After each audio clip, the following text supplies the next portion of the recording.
How to cope with a dysfunctional family. 9 life-changing ways for surviving. Do you wish for a family that's different from what you have? Do you dream about going far away just to escape your family drama? Or, you feel caged because you can't be you? If yes, then signs are you live in a dysfunctional family. Well, no family is perfect. Every family goes through a plethora of problems daily. Every family experiences conflicts which end up in a fight. However, it is not the conflicts that a family goes through but the ability to resolve those conflicts in a healthy way that makes the difference. In a dysfunctional family, the focus shifts from conflict resolution to ego-pleasing. That's when parents, instead of becoming a source of support to their children, becomes a route of transferring unhealthy coping mechanisms to them, and the cycle continues. So, how to cope with a dysfunctional family and not let the family drama get to you? Hello everyone and welcome to my channel. Today I will be revealing 9 life-changing ways of surviving in a dysfunctional family. So, let's get straight into it. 9. Try setting boundaries. 1. Way of surviving in a dysfunctional family is by limiting your interactions with those problematic family members. Not to say that it is an easy task either, because sometimes it will be difficult to find an escape route when these members have an authority, i.e. your parents. However, you should know how to assert yourself and your boundaries respectfully to your parents as well. For this, firstly you have to make them realize when they cross the boundary. Also, try using I statements when setting your boundaries. This tactic shifts the focus on you rather than giving off the impression that you are annoyed with the intrusion of your parents and thereby complaining. 8. Avoid topics that can spark conflict. Living in a dysfunctional family is like a walk on a tight rope. You constantly have to watch your step, maintain the balance and keep your focus intact. Similarly, to cope with a dysfunctional family, you have to first observe the patterns that spark conflict and then steer away from it. There may be some topics that you need to avoid while talking to your parents. If you have controlling or intimidating parents, then you need to never bring up those specific topics while interacting with them. It can be something like asking them for a night out with your friends.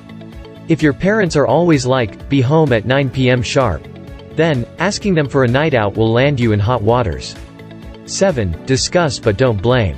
Coming from a dysfunctional family, it becomes hard to assert yourself and state your needs without sounding accusatory. You may be right about your feelings. You might feel hurt, anger, or pain regarding something your family did. However, it is the choice of words that can make the real difference here. Even if not in that moment, your dysfunctional family members are sure to ponder over your words sometime later. So, firstly start using the word I, instead of starting with you or them. When you use I in your statements, you are putting your emotions across the table without blaming anyone. Also, never try this technique when you or the other person are angry. That will only make the situation more hostile for you. Rather, look for when things cool down and then go for a discussion. Just a little reminder here, if you are enjoying our content so far, then make sure to hit the like button and subscribe to our channel. Also, ring the bell to get notified of the latest content and grow with us. Now back to business. 6. Accept that some people won't change. Sometimes, despite your utmost efforts, people don't mend their ways. In a dysfunctional family setup, conflicts become the norm. Parents who exhibit problematic behaviors are the ones who grew up watching and experiencing these behaviors. Even though they might have sworn of not following the same parenting style, yet they end up being exactly like that. Because it gets ingrained in the subconscious mind. No matter how much you try to convince them otherwise, or assert yourself, you can't bring about change unless they decide it themselves. So, although coping with a dysfunctional family is hard, yet you need to realize when to put an end to all your efforts. Sometimes all you need to do is leave certain situations or accept them as they are. 5. Practice self-compassion. There is so much tension in a dysfunctional family that you end up not focusing on yourself. Your focus shifts from enjoying life to surviving it. However, ignoring yourself and your happiness can be disastrous in the longer run. Instead, to ease your mind of all the family drama, you need to focus more on yourself. 4. Offer empathy. Sometimes when someone hurts you, your instant reaction is to pay them back in the same coin. Tit for tat might satisfy your ego for a while. However, to understand, accept and assert yourself in a dysfunctional family, you need to see your family members with an empathetic lens. So, try understanding the emotions of your dysfunctional family members. By doing this, you will observe an improved relationship quality. For this, you will have to look into any past experiences to know why they are the way they are. Once you start doing this, you'll start having a soft spot for them. You'll understand the pain behind their anger. In coping with a dysfunctional family, empathy does work wonders. 3. Refrain from comparing your family to others. You need to realize that dysfunction happens in every family. Although the frequency of dysfunction in your family might be higher than in your neighbor next door. But, dysfunction is a part of every family. Members of a family fight. They hurt each other. So, a better approach would be to stop looking left and right when it comes to your family.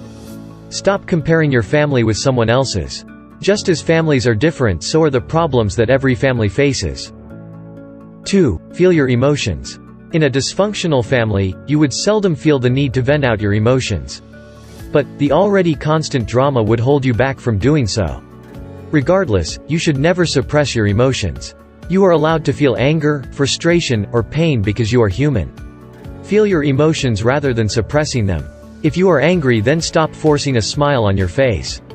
Rather get in touch with your emotions. Not to say that you get violent, but at least acknowledge your emotions. Acknowledging your emotions is healthy rather than being a stranger to them. Once you recognize the power of your emotions and how they can compel others to mend their ways, you would never suppress them again in the future.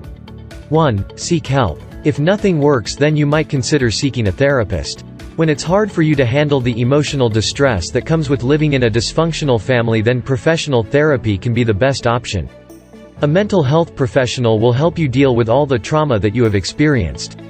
They will help you identify and regulate your emotions. Most of all, the words of a therapist will make you feel strong, thereby motivating you to see the light at the end of the tunnel. Because life will not always be the same. Times will change, and a therapist is the best option for you when nothing else helps. Well, living in a dysfunctional family can take a toll on your physical and mental health immensely.